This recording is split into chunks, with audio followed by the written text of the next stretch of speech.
오늘 우리가 함께 파헤쳐볼 이야기는요, 대한민국 의료 시스템의 가장 심각하고 또 시급한 문제 중 하나입니다. 바로 심정질환이라는 국가적 위기 앞에서 정말 외롭게 싸우고 있는 단 하나의 병원에 대한 이야기입니다. 본격적으로 시작하기 전에 제가 여러분께 질문 하나 드려볼게요. 만약에 여러분의 생명 혹은 여러분이 사랑하는 가족의 생명이 전국에 딱 하나밖에 없는 병원에 달려 있다면 기분이 어떠실 것 같으세요? 이게 무슨 영화 같은 이야기냐 싶으시겠지만요. 지금부터 우리가 마주할 현실이 바로 이 질문과 아주 가깝게 맞닿아 있습니다. 자, 숫자 2. 이게 뭘 의미할까요? 바로 심장질환이 우리나라 사람들 사망 원인 2위라는 아주 무거운 현실을 담고 있는 숫자입니다. 암 바로 다음으로 우리 생명을 가장 많이 앗아가는 질병이라는 거죠. 그런데요, 이렇게나 치명적인 질병과 싸우기 위해서 정부가 공식적으로 딱 지정한 심장 전문 병원은요, 놀라지 마세요. 전국에 딱 한 곳뿐입니다. 사망 원인 2위 질병을 상대하는 공식 지정 병원이 단 하나라니. 이 엄청난 불균형이 바로 오늘 우리가 풀어가야 할 이야기의 시작점입니다.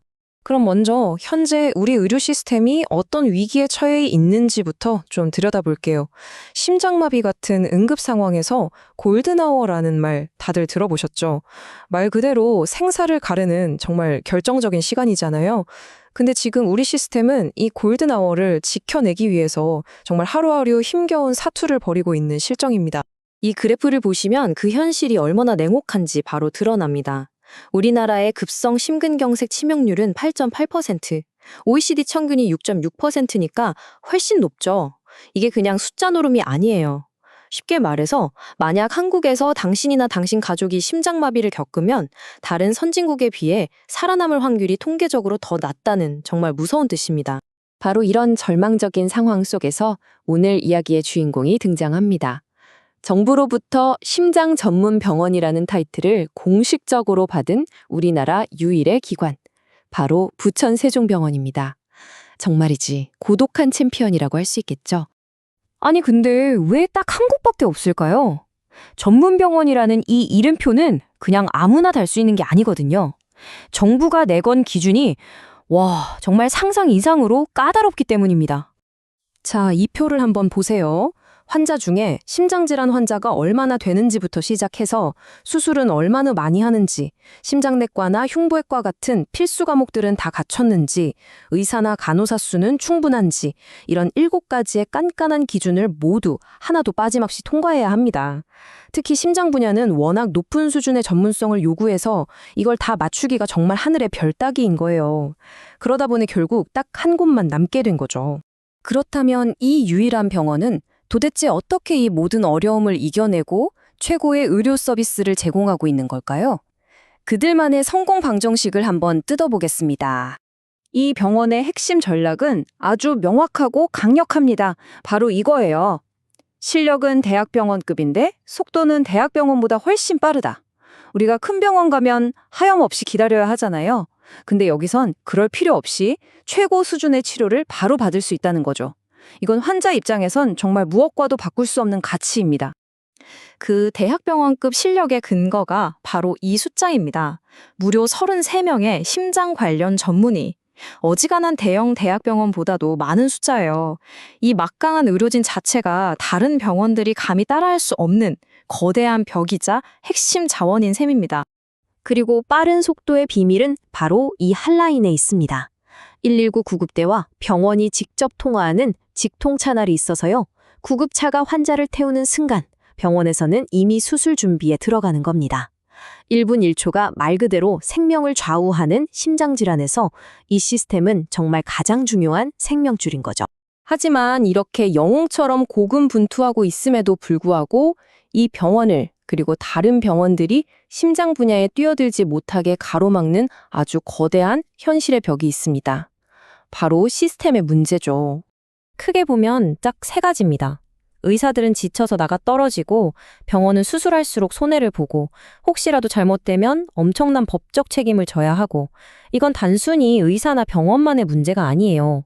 이 시스템이 무너진다는 건 정작 우리가 내 가족이 위급할 때 우리를 구해줄 사람이 아무도 없게 된다는 뜻이니까요. 이 표를 보시면 재정적인 딜레마가 한눈에 들어옵니다. 왼쪽을 보세요. 심장 수술. 이거 정말 비싼 장비에 최고의 인력이 24시간 대기해야 하는 돈이 엄청나게 들어가는 수술이거든요. 근데 오른쪽을 보면 정부에서 주는 돈, 즉 수가는 이 비용을 감당하기에 턱없이 부족합니다. 특히 소아 심장 수술은요, 하면 할수록 병원이 손해를 보는 구조예요. 정말 기가 막힌 현실이죠.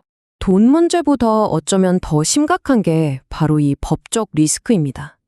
한 의료진의 이 말 한마디가 의사들이 느끼는 엄청난 압박감을 그대로 보여주죠. 최선을 다해도 환자가 잘못되면 잠재적 범죄자가 될 수 있다는 공포.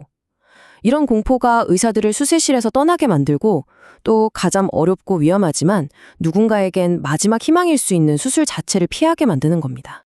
자, 이렇게 정말 총체적 난국인 상황에서 드디어 정부가 종합적인 개혁안을 내놨습니다.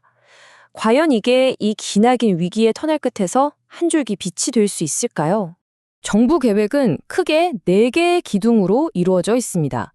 의사 수를 늘리고, 지방병원들을 살리고, 의료사고에 대한 법적 부담을 줄여주고, 그리고 가장 중요한 거죠. 일한 만큼 제대로 된 보상을 해주겠다. 딱 들어보면 우리가 앞에서 짚어봤던 문제점들에 대한 직접적인 대답처럼 보입니다. 특히 이 보상 문제에 대해서는 아주 구체적인 시간표까지 내놨습니다. 당장 내년 상반기부터 수술 비용을 올려주고 2027년까지는 그동안 너무 짜게 줬던 항목들을 정상화하겠다는 거예요.